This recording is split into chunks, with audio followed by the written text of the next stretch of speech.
Oh, geez, how are ya? It is 6:20 in the morning. I've got to leave for work in about 5 minutes. And today, I'm just going to run through my training day in the life of a personal trainer, the 3rd or 4th day of the bulk. It's going to be an absolute slog of a day. It's a long day today. So today ain't the usual kind of Wednesday because I'd normally train at like 1 p.m. However, when you're working around other people's schedules, you know, with personal training, people like cancel sometimes, you have to move them to different times. And basically, cutting a long story short, I've got to train at 8 a.m. today, which is going to throw me off a little bit. So at the moment, I am drinking a flat white coffee, Dolce Gusto Beast. This little bad boy just whip up a good coffee. So I have one of these in the morning. It's about 50 calories, I think. It is 50 calories, I know it is. And yeah, what I'm doing is making up the smoothie. So what we've got is whey protein, creatine, peanut butter, oats, honey, banana, berries, and a Greek yogurt. This isn't like my normal pre-workout meal, far from it. I do prefer to eat before I train rather than drinking a smoothie, but it's a needs must. I don't really want to be eating right now, and the only way I can really get food in me when I'm training someone is through a smoothie. Traffic, man. Jog on. Move. We'll get out of it sort of in a minute.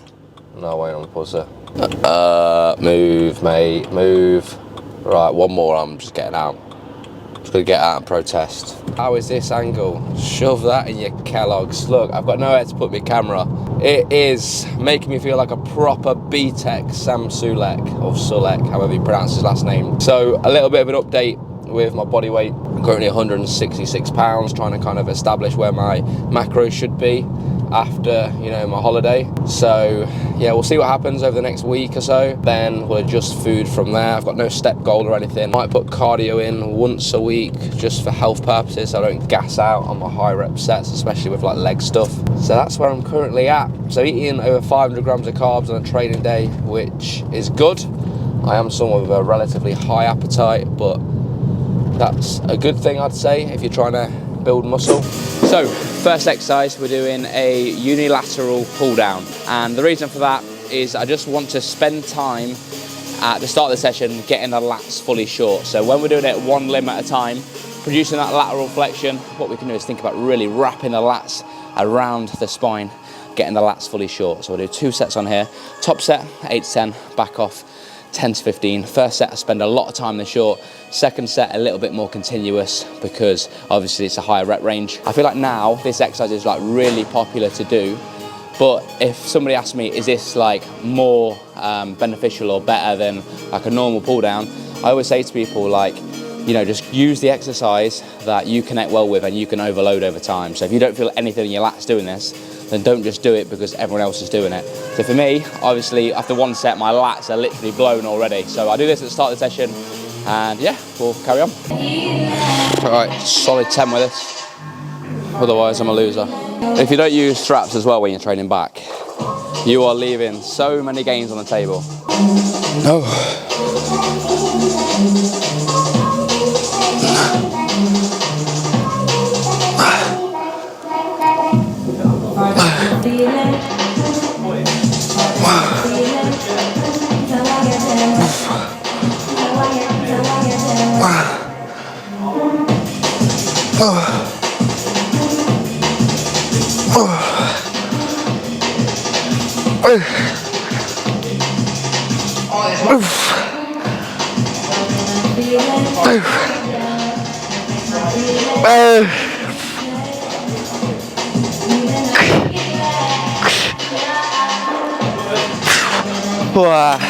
So, quick form tip actually, and I don't want to make these videos like really instructive and informative, but I'll add value when I can, just so that this video's worth watching for some people. When I'm doing this, I'm not thinking about letting the scapula move, I'm thinking about keeping that pretty rigid, not like really fully retracted back, but just keeping it still, and just thinking actually just pulling with the lats, so just dragging the elbow down, so I almost, when I've got my hand on the handle here with the straps, I'm barely holding it, my hand's literally just acting as a hook, and I'm just keeping everything rigid, just dragging down to my hip, wrapping the lat around the spine. And yeah, I come off this exercise with like a massive lat pump. So some people like to call this exercise like a lat finder, just so that you can actually feel your lats before you go into, you know, your other pull downs or pull-ups, rows, whatever it is. So yeah, little tip. Next movement, we're gonna go into a horizontal pull. So we're gonna go into this Cybex Eagle Row. In terms of how I'm performing it and what I'm targeting, with our elbows relatively close to the body, obviously we're gonna get a fair bit of lat. However, when I'm doing this, I'm actually trying to target a lot of upper back. So we can't like fully isolate a part of our back or any muscle at all, but we can bias it. But allowing the scapula to move in this movement, we're gonna work a lot of the musculature attached to the scapula. So when I'm doing this, what I'm thinking about is letting the scapula protract, but not like limp forward, because as soon as that happens, it's not like that the exercise is gonna be like not effective, but you're not gonna get like as much from it, in my opinion. So slight bit of protraction and then come back in. And I've done it before where I've kept rows really strict, but I think, to be honest, you are limiting your progression. So a bit of body English towards the end of the set, not focusing too hard on the contractions, in my opinion, maybe a little bit better. Obviously, don't take the piss and like really swing around and have no contractions at all, but you know, you've got to give yourself that leeway so you can actually progress a lift.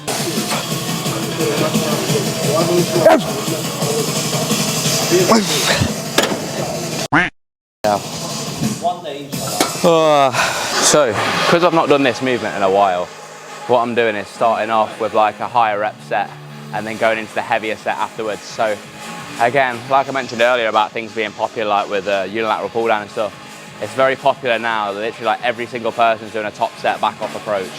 And I think that for me has worked probably the best that I've done over, you know, the years in terms of how I set my training up.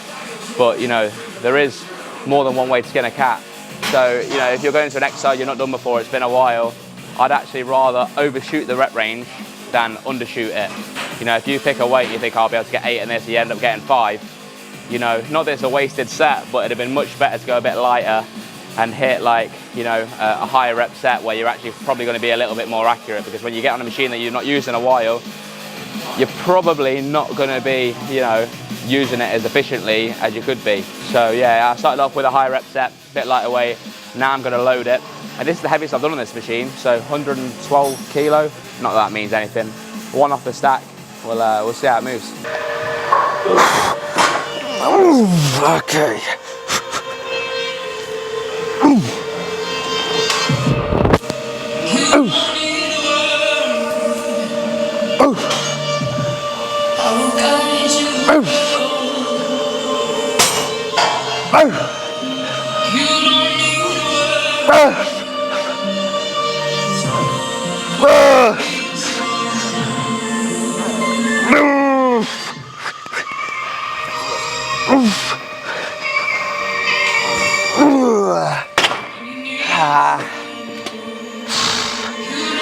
Oh man, that was heavy. PB though.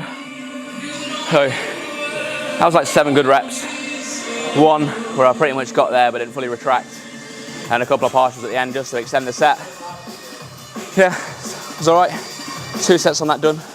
Then we're going to go into another vertical pull, which is the pull-up. So top set, what I'm going to do is do 20.5 kilos of additional load. So I'm not maximising loading potential just because this is a 3rd pull of the session. Back's pretty fatigued already just from 4 working sets, but as long as I get at least like 6 reps, then I deem that as a productive set. Oh mate, this is something quite heavy to have in between your legs.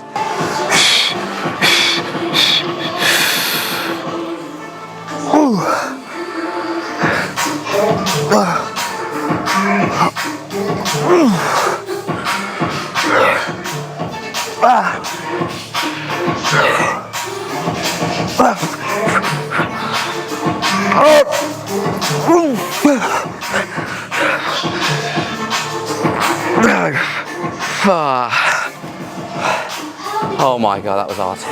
Doing that row before the pull-up has made that so much harder. In the last session I did the pull-up before the row and I did a little bit more low. That's why I dropped the load this session. Yeah, I think it's a better way to sequence my exercises. But yeah, that felt a lot harder. So I just about hit the desired rep range and now going into the back off set. Usually, a good rule of thumb, I decrease the load by about 20%. So being 75 kilos, add then another 20.5 kilos, that's like what, 96 kilos. So realistically, I should be doing like what, roughly just under 20 kilos less, so around pretty much my body weight. But I know I can do quite a lot with my body weight. So just forgetting them figures, I know even after a full back session, I can do quite a lot of body weight pull-ups. So what I'm going to do is just add 6 kilos of additional load. And that way, I should be getting double figures, I think. The reason why I'm not doing body weight as well is because I feel like when I get to them really high rep sets of like 15 plus, which I think I probably get with my body weight, is that I just get gassed out before like the muscles are actually done. So yeah, I'm just gonna add a little kettlebell, 6 kilos. Looks pointless, but yeah, there's a reason behind it. This is gonna be so embarrassing if I don't get quite a few reps now. Talk about piling the pressure on yourself. Everyone's looking at me as well, thinking, why am I talking to myself? I don't give a monkeys, mate.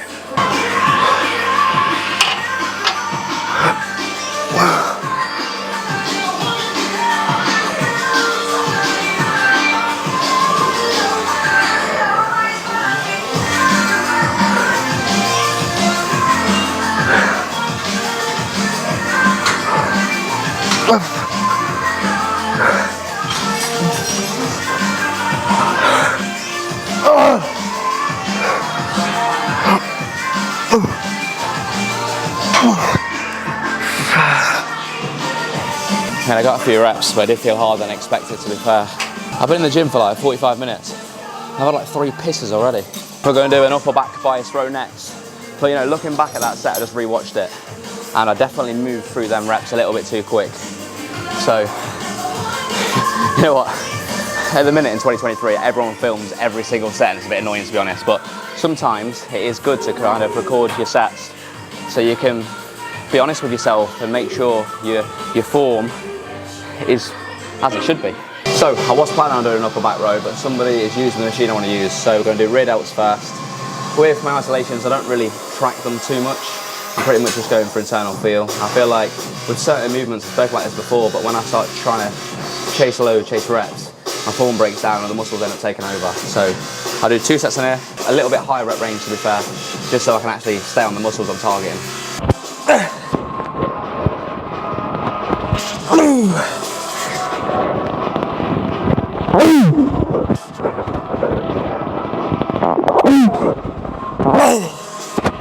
I know I said I weren't going to go over too much in terms of execution and stuff, but I'm sitting here now resting thinking, well, I may as well just say something. So with a rear delt fly, biggest like tip I can give people is like keeping your shoulders protracted. So pretty much the opposite to what we do on most movements when we're retracting, keeping the shoulders forward. As soon as you move that back, traps are going to take over. So keep it forward and just think about just dragging your knuckle across the wall like that. And yeah, just abduction like that and you'll be smashing your rear delt. You're probably thinking why I've got a block on a seated row. And you might think, oh, I'm just overcomplicating it. And to be honest, so yeah, the mic just kind of went a bit funny for a second, so I'm going to have to quickly voice over this bit. But basically what I was going to say is that I don't like overcomplicating things by, you know, modifying every machine, because I feel like people do that very unnecessarily, to be honest. But what I wanted to do is mirror a low row, which there isn't a machine of that in this gym. So I gave this a go, but after doing it, you know what, to be honest, I'd rather just use like the hammer strength upper back row. So that'll be the last time doing this.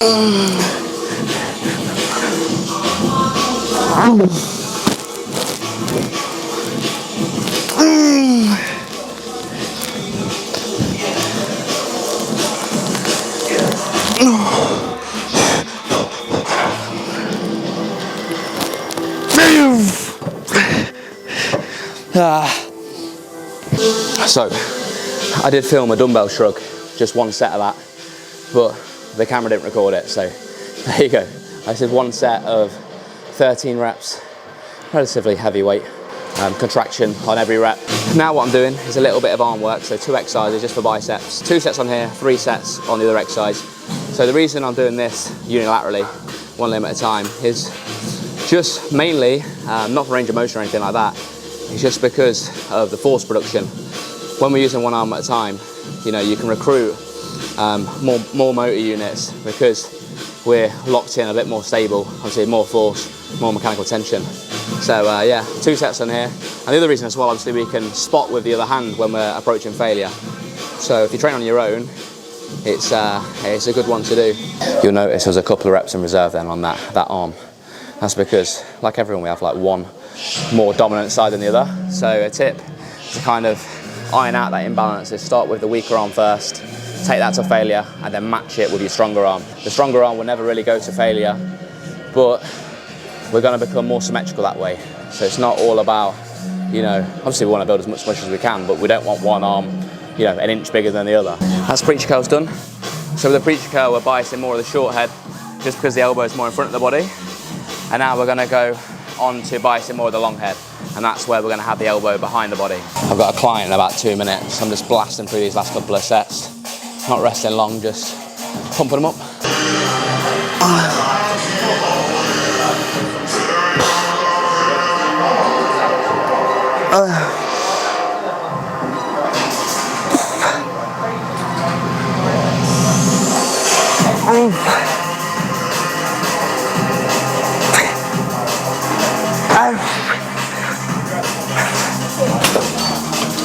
So, for post-workout, what I was doing whilst I was training my clients was having a protein bar on the go. Whilst I was PTing, obviously I was having that, and that is 20 grams of protein. It's from Protein Well, so if you want 40% off any of their products, use my code PWBRAD. As for the proper post-workout meal, what we've got is 2 bagels, along with 200 grams of chicken breast, a little bit of lettuce, and I've got some salad cream in there as well. And I've also got, for some extra carbs, this, I don't know what it is, like this chicken roll.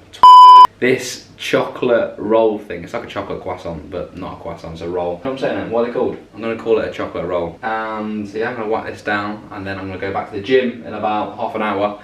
Don't know what I'm looking there, the clock's over there. No, it's not. Where's the clock? Yeah, I'm going to go back to the gym in about half an hour, do a bit of stretching, and then I've got literally like 6 hours more of PT back to back. So yeah, busy day. Right, it is getting on a little bit. It's been a fair few hours, hasn't it? So the time is about 7:30.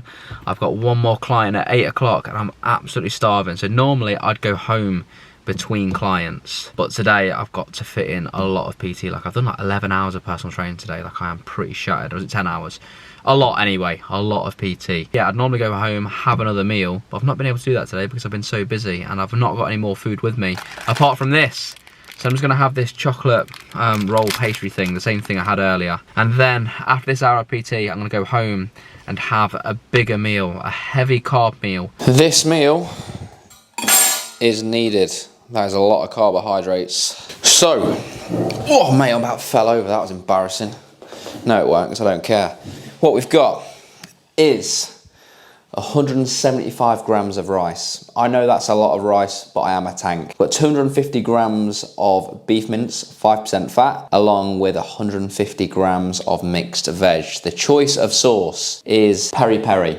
Bramwell's one, it's the one from Aldi. So this, right, I normally go for the mild one, the lemon and herb. Em bought me this, it's medium. I might start sweating.